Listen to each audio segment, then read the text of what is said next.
Hey everyone, welcome back to Corporate Decoder, the place where we uncover the hidden stories within company documents. And guess what? We've got the latest from Travel Leisure Co. And let's just say they're giving us a peek behind the curtain of their recent performance. Get ready for some travel-related tea. So on July 23, 2025, Travel Leisure Co.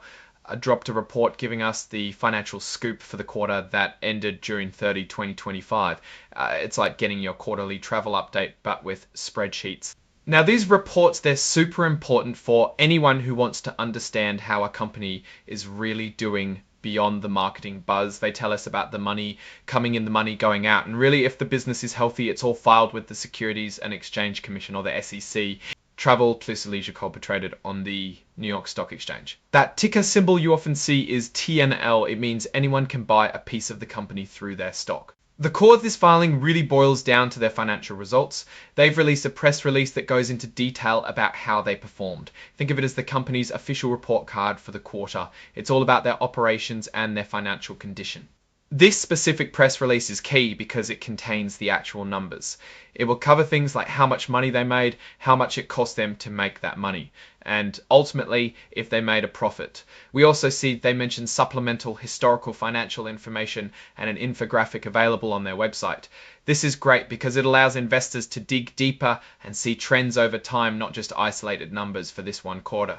And here's something interesting. They explicitly state they might use their website and LinkedIn to share important company news. This means even if you're not actively looking at SEC filings, you could find out about their performance through their social media or website. It's a modern way of keeping everyone in the loop, and it's important for investors to keep an eye on these channels too, for any material, non-public information. Now let's get to the juicy part, the financials. Although the specific numbers aren't in this particular document, since it's referencing a separate press release and supplemental information, we can infer what they are reporting on.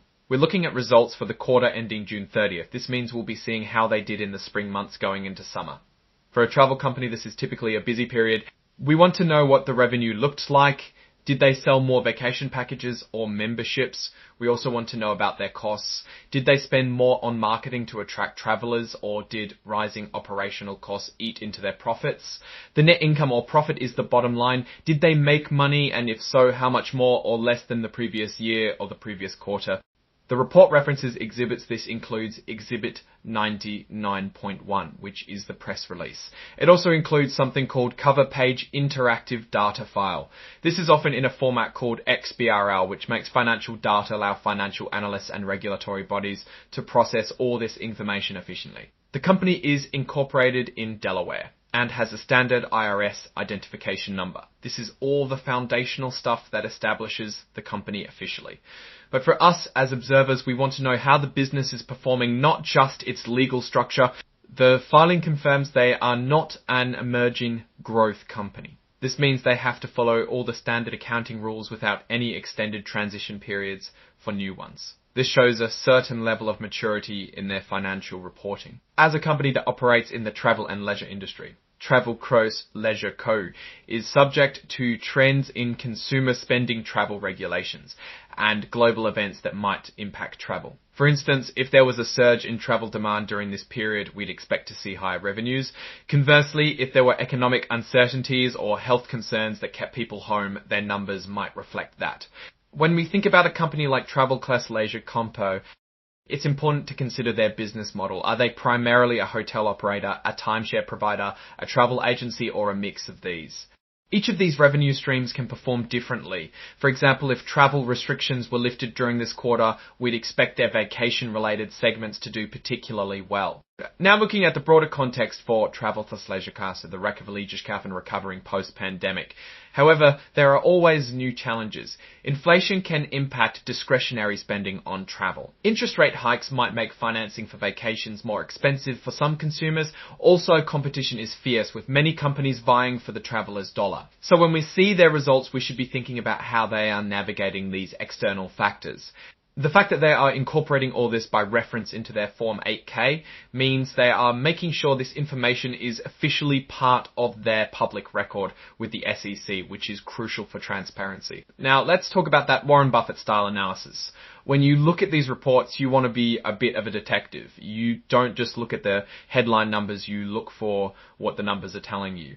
For travel factor leisure calming you, for travel sec leisure calming 25, we'd be paying close attention to the revenue growth. Is it outpacing inflation and the industry average? We'd also look at their profit margins. Are they getting more efficient or are costs squeezing their earnings? For instance, if their revenue increased by, say, 5%, but their costs increased by 10%, then their profit margin would shrink. This would indicate potential issues with cost control or pricing power. Conversely, if their revenue grew faster than their cost, that's a sign of a healthy business that can command good prices and manage expenses well. We also want to compare these numbers to previous periods. If last year they had a 15% revenue growth and this year it's only 5%, that's a trend worth investigating. It could mean they're losing market share or facing tougher competition. On the flip side, if they're consistently growing or if their growth is accelerating, that's a very positive signal about their strategy and execution. Another key point is debt. If the company has taken on a lot of debt to fund its operations or growth, we need to see if they can comfortably handle those payments, especially if interest rates are rising. High debt can be a significant risk.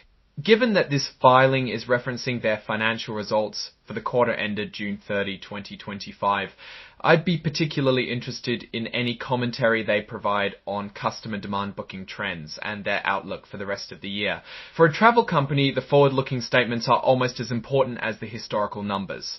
In essence, for Travel-Clusive Leisure Happiness report, we're looking for signs of profitable growth. Are they expanding their customer base? Are they increasing the amount each customer spends? And are they doing all of this while managing their expenses effectively and maintaining a sound financial structure? Now, looking at these results more broadly, Travel-Clusive Leisure, Capco, appears to be navigating the post-pandemic travel landscape. Their decision to share information through various channels, including their website and potentially social media, shows a commitment to investor communication. However, as with any company in the cyclical travel industry, there are always risks. Economic slowdowns or unexpected global events can quickly impact bookings and company performance.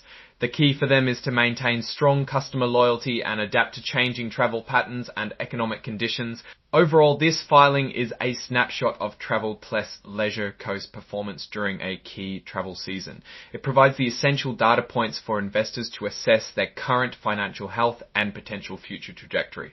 Alright, that's our breakdown of Travel-Clusive Co's latest filing. What's your take on these numbers and what they signal for the company's future? Drop your thoughts in the comments. If this analysis was valuable, hitting that like button really helps, and subscribe for more deep dives. Don't forget to check out our Discord in the description. Thanks for watching. See you next time.